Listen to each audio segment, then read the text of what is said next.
नमस्कार, मी अतुल वानखेडे. आजची व्हिडिओ ही एज्युकेशनल आणि नॉलेज पर्पज असणार आहे.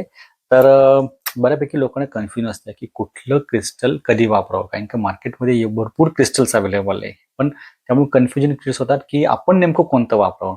त्यातल्या त्यात जे रेग्युलरली वापरले जातात, तर त्यातले काही क्रिस्टल मी तुमच्यासमोर शेअर करणार आहे. सर्वात लोकांना काय असं शैक्षणिक, हेल्थ, फायनान्स ह्या 3-4 मेजर गोष्टी की ज्याच्या ठिकाणी लोक क्रिस्टलकडे वळतात किंवा आपण त्याचे रेमेडीज करतो. काय कॉन्फिडन्स देतो, करेज देतो, फायनान्समध्ये त्याचा फायदा होतो. पायराइट सुद्धा फायनान्स रिलेटेड ऑपॉर्च्युनिटी क्रिएट करतो. तुम्ही वेंचुरिन प्रॉस्पेरिटी आणि गुड लक ब्रासलेट आहे, त्यामुळं आणि जर का नंबर जर तुमचा नंबर 5 मिसिंग असेल तर green aventurine is a most recommended bracelet आहे. त्याचबरोबर ग्रीन ॲव्हेंचुरिन बरोबर सिट्रिन हे पैशाचे म्हणजे फायनान्स रिलेटेडसाठी वापरतात.